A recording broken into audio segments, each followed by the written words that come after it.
Wow. Wow. I am I'm speechless. I'm a little thrown away. My cat kind of got in here. So, you going to join us, Harv?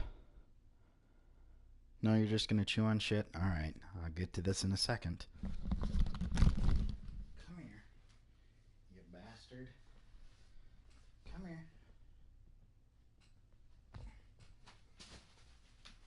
One second. Come here. Come on. We're not doing it. Whatever. You're staying in here. Okay. We're just going to deal with the cat being in here. This pay-per-view sucked. Okay, we're going to get him out of here. God bless America. All right, he's staying. This pay-per-view sucked, and I've said it time and again. I continue to say that I'm going to get rid of my subscription and stop watching because every single week, dude, you got to figure this shit out because I'm not dealing with this. I say I'm going to cancel my subscription because the program just doesn't get better. And I continue to watch, giving them the benefit of the doubt. And they keep giving me shitty content. So, I don't know. Maybe it is time for me to... Oh, my God. Maybe it is time for me to take a break from watching because this shit's getting old fast. And I've about had it. But we are live from Philadelphia, Pennsylvania tonight at the Wells Fargo Center. And we're going to do something a little different tonight. We're going to kind of go a little bit different route here. Rather than reading the card off as it goes, we're going to use this cup, this Drink It In Man cup that I got from my Wrestlecrate. And we're going to pick a match out of here, and we're going to talk about it, and then we'll move on to the next one. So our first one we get here. Okay. We have the flag match between John Cena and Rusev. Dude, come on, man. I'm done with your shit. Quit chewing on my stuff.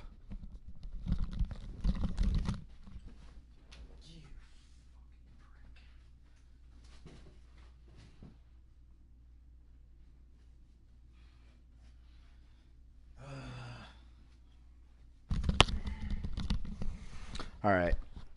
Done playing those games. We have the flag match between Rusev and Cena. Let me pull up my notes here. This match was... It was a match. Neither of the guys had to take a pinfall, but as long as Cena's in the WWE, he'll always be a top guy, so he's not going to lose if he ever makes a return from going away to do some movie filming or to do a TV show or whatever it is. He's going to be the top guy, and they're going to push him first. And so it's kind of a shitty situation for Rusev because he came back the exact same night as Cena. It just wasn't advertised. And I'm done, dude. Stop.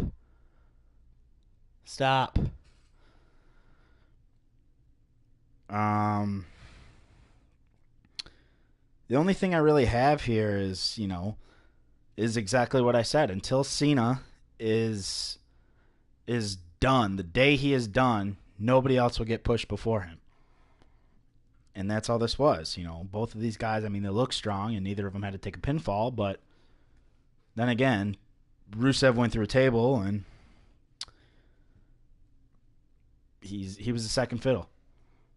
So, Cena wins. There's not really much to talk about. It was a flag match. Like, it wasn't like a big wrestling spectacle. They took a flag off one corner and took it up the stage and had to put it on top of a podium into a flag holding post. So, hey.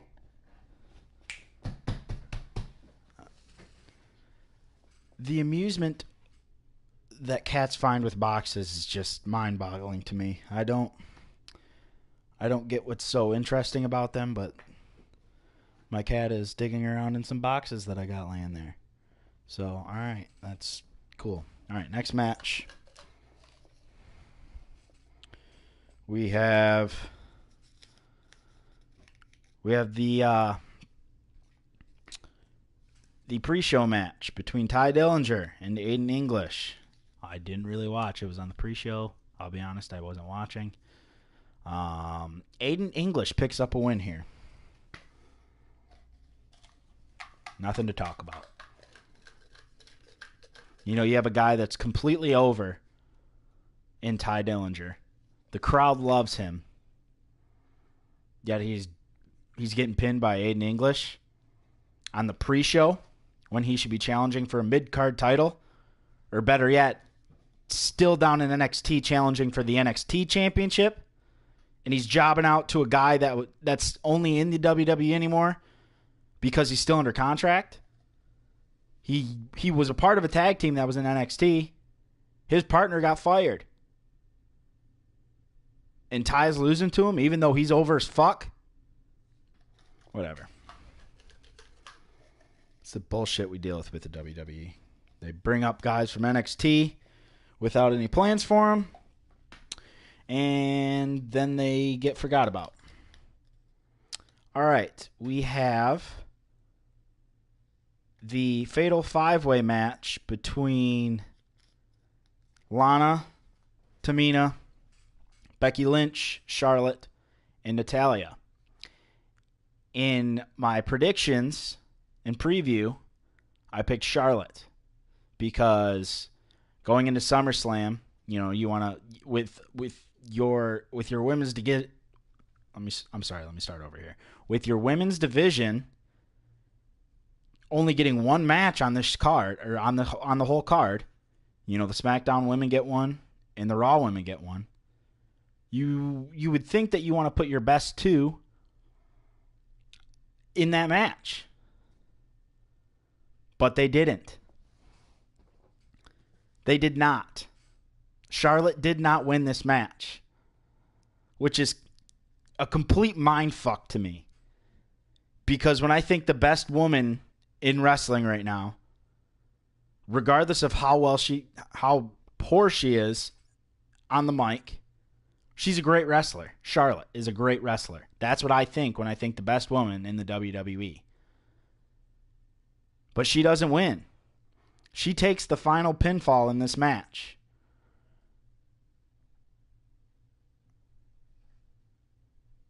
Tamina was protecting Lana throughout. Lana got put in several different submission holds, and Tamina was there to hit the person that was trying to submit her. Tamina taps out to the disarmer, leaving Lana open for attack. And Becky capitalizes on that. And she makes Lana tap out. So now we're down to Becky, Charlotte, and Natalya. Natalya gets a roll-up on Becky after she makes Lana tap out. So now it's down to Natalya and Charlotte. And from what I've told you just a couple seconds ago, Charlotte did not win. Bro, I'm really losing my patience with you. You need to stop. Harvey, you need to stop. This is what I deal with. You're going to see him pop up here in a second. Hey. Harvey. Can you not? Natalya counters Charlotte's moonsault, rolls her over. She hits her head on the turnbuckle, goes for a pinfall, And there's Harvey. Hey. Are you done? All right. We're done here. Bro. Thank you. Unbelievable. Just trying to do a review here, Harv. You do your thing, I guess. All right. But like I'm saying, this is awful booking. Natalya wins, so it's Natalya versus Naomi on the one match that SmackDown's getting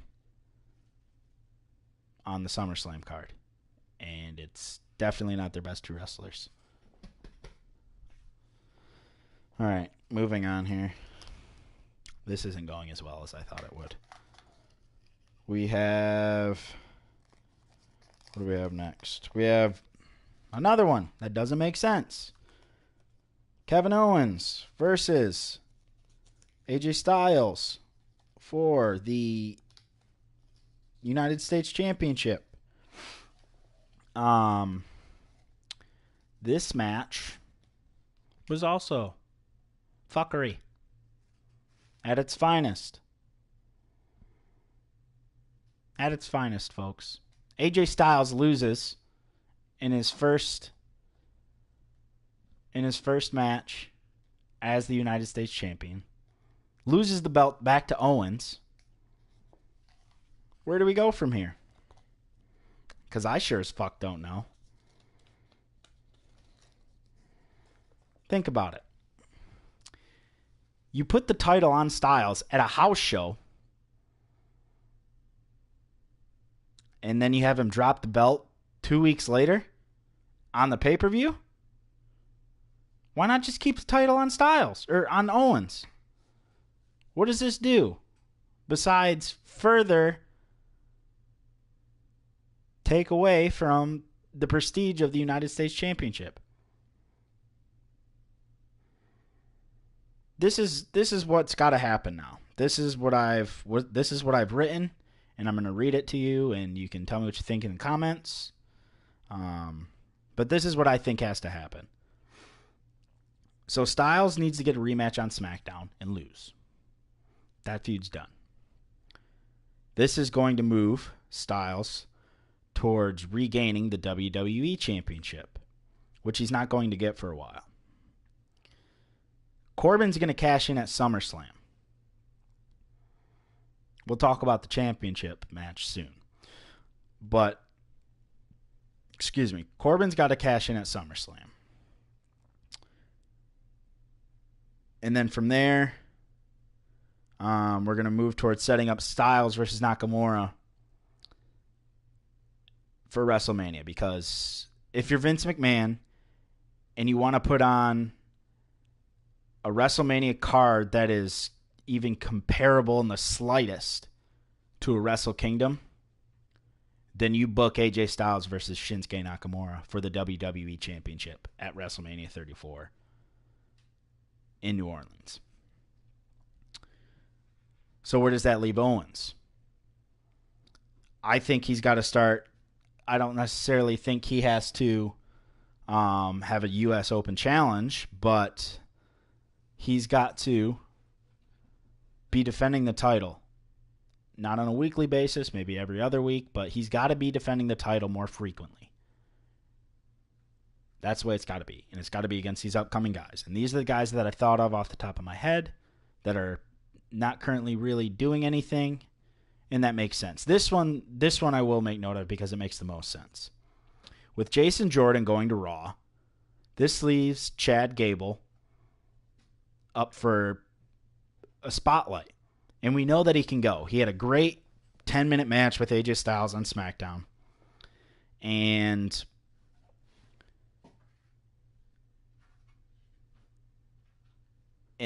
he got the nod of approval from Styles. So he can go.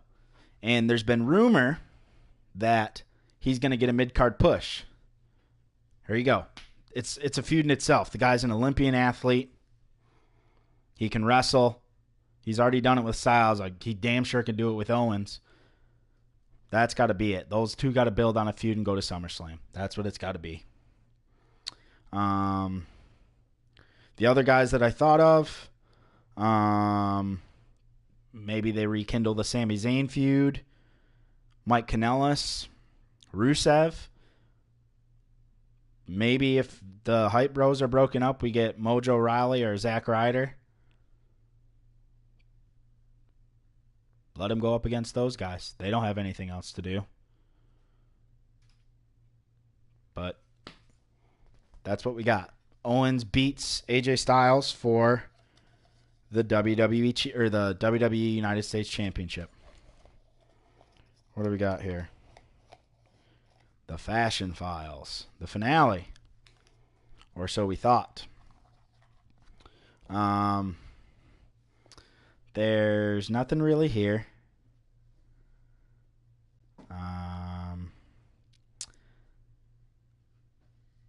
Tyler Breeze and Fandango are kind of talking in the back in their office, and the Ascension walk in, and they try to confess. They're like, it was us. We're the ones that decapitated your horse last week.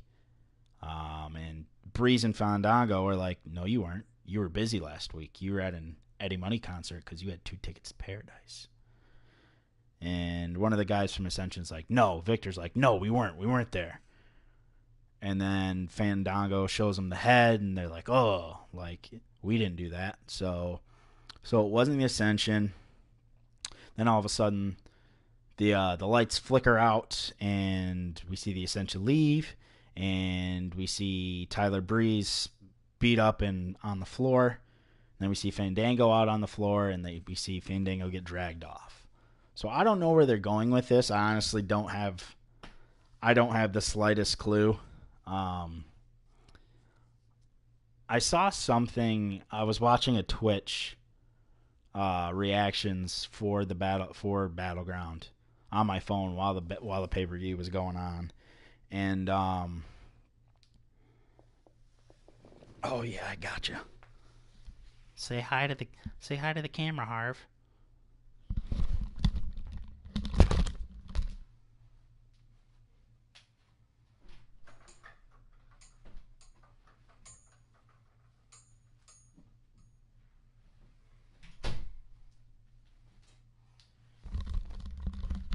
We have removed the feline from the situation.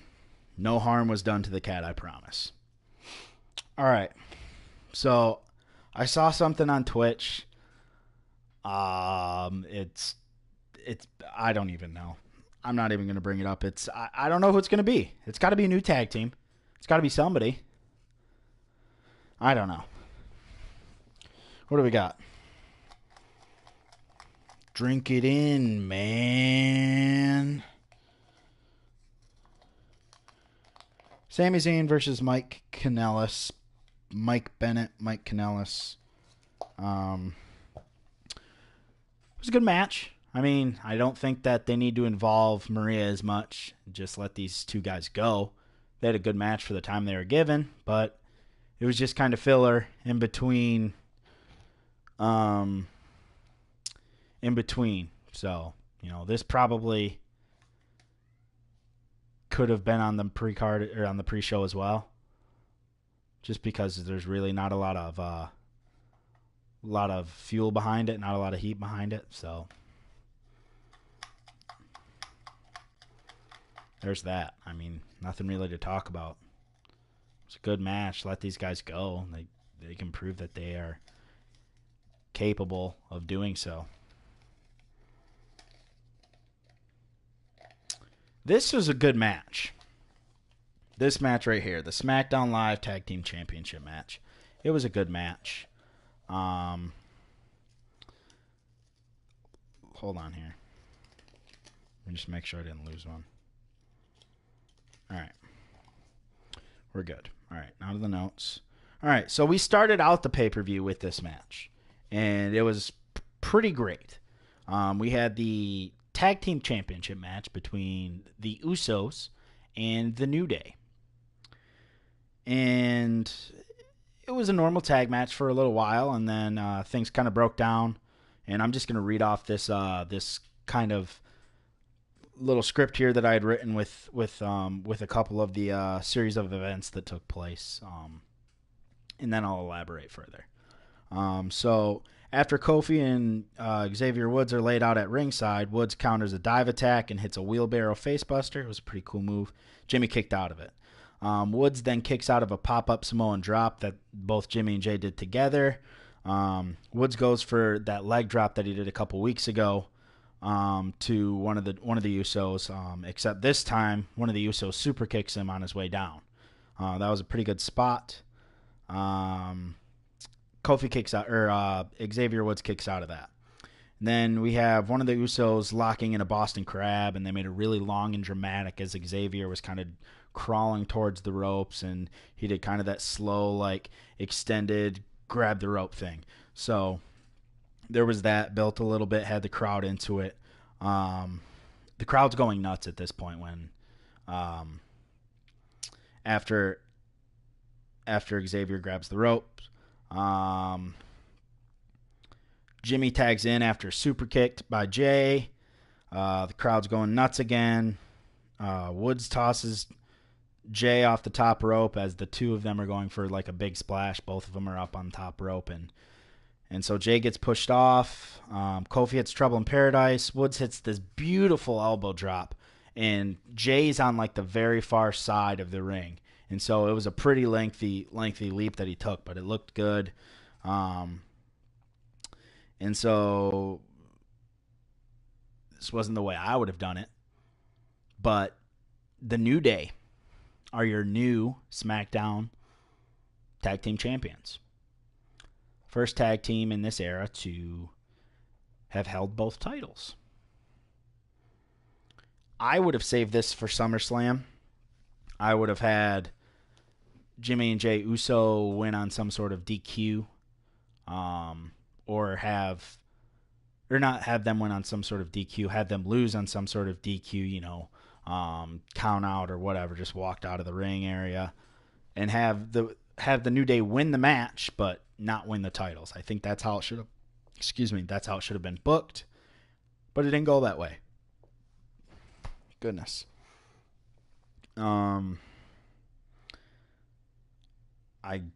Maybe we'll get a rematch at SummerSlam. I don't know. What other tag teams are there on SmackDown? Can't be Tyler Breeze and Fandango. Maybe it is. Maybe it's the New Day that was attacking him, and the New Day are going to turn heel again. There's a thought. They weren't in a match during the time. Maybe we see that.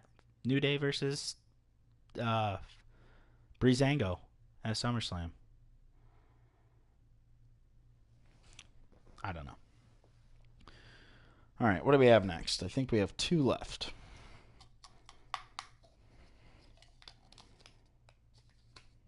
We'll save that one for last. But all right, we have Nakamura versus Corbin, and then we'll finish up with the World Heavyweight or the WWE Championship match. So Nakamura Corbin, it was a slow match. Like I said before, I think ultimately with Nakamura, he has to end up headlining the main event for SmackDown's portion, or as a whole for WrestleMania, for the WWE Championship with AJ Styles. But the way that the crowd reacts and interacts with Nakamura, if Vince McMahon can't see this and doesn't put him in the main event against Styles, I don't know what he's watching or listening to, because the crowd loves him. They love Styles. It's easy money. You wouldn't even need a month to make this feud worth investing in. That's how good these two guys are. Give them a 30 or 40 minute block to just go out and kick ass and have a great match. And you'll have a great main event. One of the best main events that you'll have had in WrestleMania in a long time. But it won't happen because neither of those guys are WWE guys. And Vince likes WWE guys that are well past their prime and into their late 40s and only work 3 shows and get paid millions of dollars. or your name's Roman Reigns.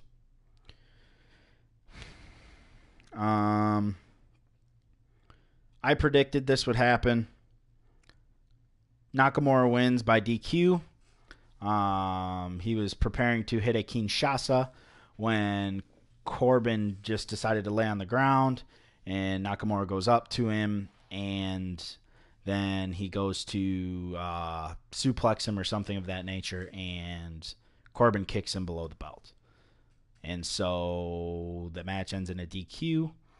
Baron Corbin starts walking up the ramp, and he decides to come back into the ring. He hits Nakamura with the briefcase, hits an end of days, and then leaves. I think that should be it for this feud or whatever it is. I think it needs to be done. Have Corbin focus on cashing in at SummerSlam, and have Nakamura start building himself up again and have him move closer towards WrestleMania season, get into that WWE Championship scene, and make it happen. We want Styles Nakamura. Give us Styles Nakamura. It's what the program needs. It's what WrestleMania needs. It's what the WWE needs. Make it happen, and we'll all be happy. If not, anarchy will probably ensue. And we have the WWE Championship match inside the Punjabi prison between Jinder Mahal and Randy Orton. We have a backstage segment with Jinder getting ready, and you can see him using these bands things, and he's doing this stretch, and you can just see the veins just all over this guy. He's shredded. I don't know if he's juicing or not. It wouldn't surprise me, but I mean, I've seen guys do that no carb diet thing, and I mean, like Hugh Jackman, he does it, and he's a fucking beast. But I mean, you see him in the back, and they're talking, and the Singh brothers are like, "We're not going to be here. We're not going to be at ringside, and we're sorry about that. We're going to be in the back, and we're going to be celebrating as soon as you win." They showed up in the match. What do I have for notes on this match? That's where we get started. I mean, they open the first two doors, they close. They open the third door, it closes. Fourth door opens up, and Orton's going to climb out, and the Singh brothers climb out from under the ring. They push Orton back in. They pull Jinder Mahal out. The door locks. Randy's stuck inside. He's got to climb the fence of the inner structure. Jinder Mahal starts climbing the outer structure. Orton scales the inner structure, leaps over top to the other side, just like they did 10 years ago during the Batista Great Khali matchup. The first time they did this, except it didn't end there. So Orton's kind of fending off the Singh brothers and trying to stop Jinder from getting out. And we see some kendo sticks involved. What do I have here? Orton got busted open. And might have hurt his shoulder. I don't know if he was just playing that up or what, but he did get cut open in quite a few spots. He's gonna have some nasty welts from the kendo stick on his back, and you could see them on his back already. What do we have here?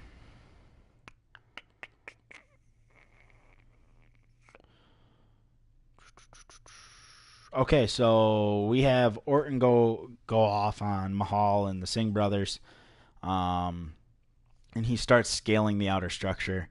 And then one of the Singh brothers squeezes through one of the squares that they have where the bamboo kind of lines up, and he climbs through one of the squares, and he climbs up the other side of the cage, and he's holding up Randy from one side to hold him until Mahal can climb the cage and get out.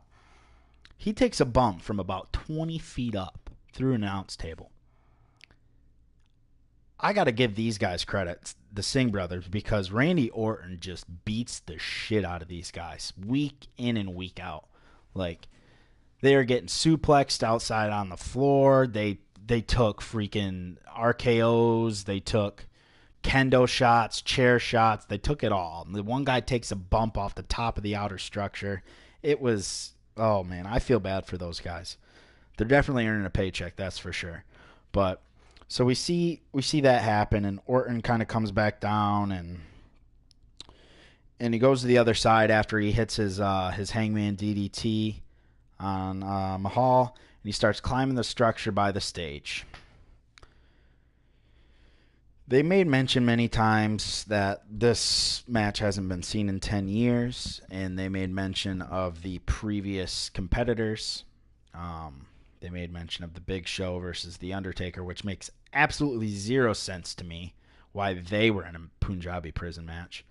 But they made mention of that, and then they made mention of the Batista Great Khali match. Who do you think came out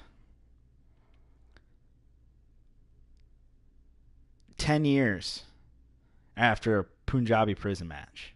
It wasn't Batista. It was a 7'3" Punjabi giant, and he cost Randy Orton the title.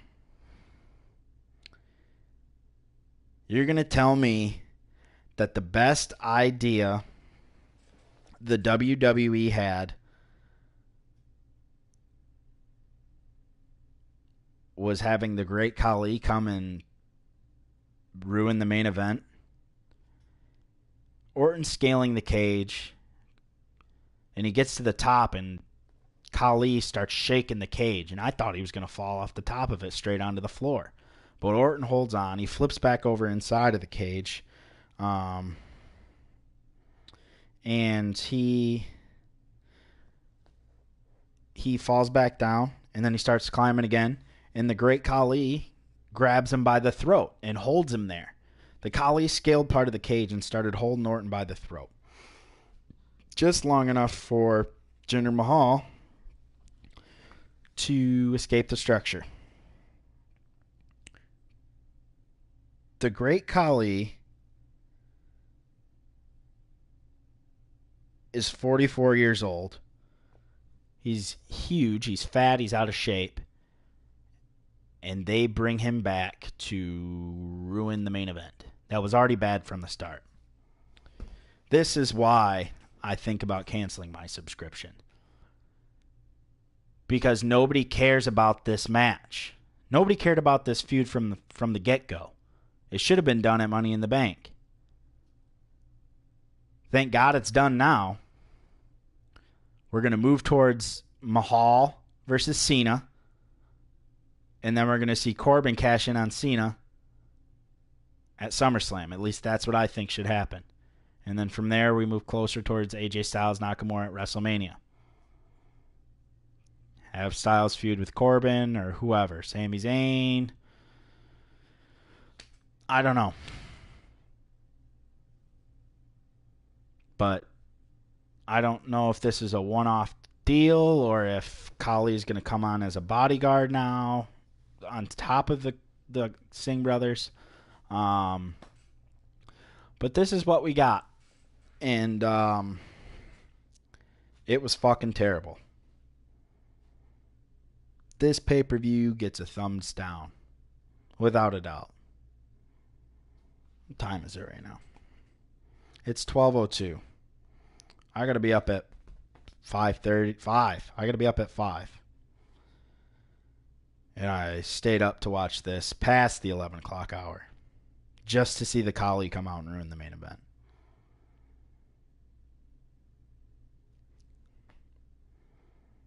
I don't know what to do. People say, well, if you don't like the product, stop watching. I can't. I grew up watching this. I'm not going to stop. My hope in doing what I do and what many others do that are much more noticed than I am in the wrestling community and in the YouTube community and the Twitch community, wherever it is that they're doing their reviews and they're talking about wrestling in general. I think our hope is to help show the WWE that we do care, and the people that care the most are the ones that are most unhappy. But yet they continue to cater to the common fans, to those people, and this is the product that we get, and this is the product that we have to deal with. I will not stop watching. I'm going to be taking a break for about a month because I'll be gone, but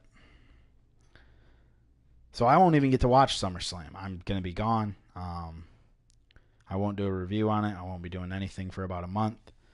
But when I get back, hopefully things are turning around because Raw is putting on better content right now than SmackDown is.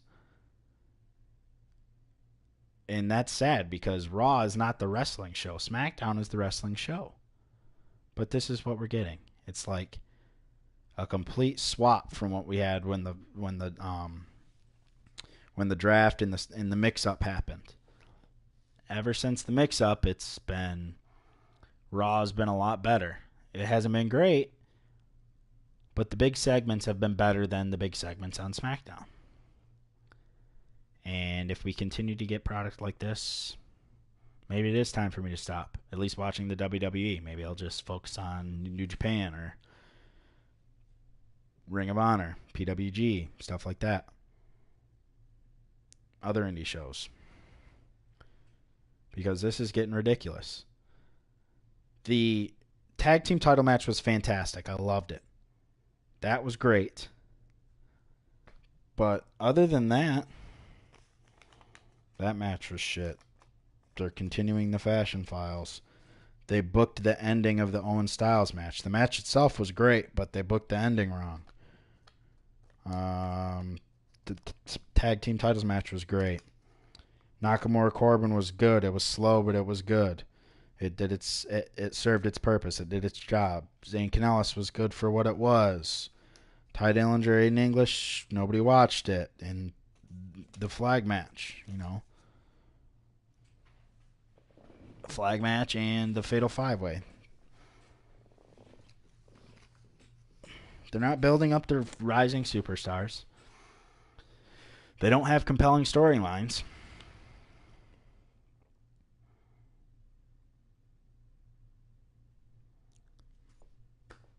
I don't know what to say. I'm going to keep watching in hopes that they turn it around. But I'm not going to get my hopes up. So, with that being said, you got something a little bit different here today. You saw my cat. I talked about the matches out of order. As we drink it in, man. I leave on Wednesday. I'm going to push out some more videos, so stay tuned for those. I'll probably do some more Call of Duty and some WWE 2K. I did a live stream of the Destiny 2 beta, if you're into that. But, until next time, guys, if you like this video, hit the thumbs up, subscribe to the channel, help me make my content better so that you guys can enjoy it more and I can get more people watching. But for now, this is Zickety Z signing off. Y'all take care.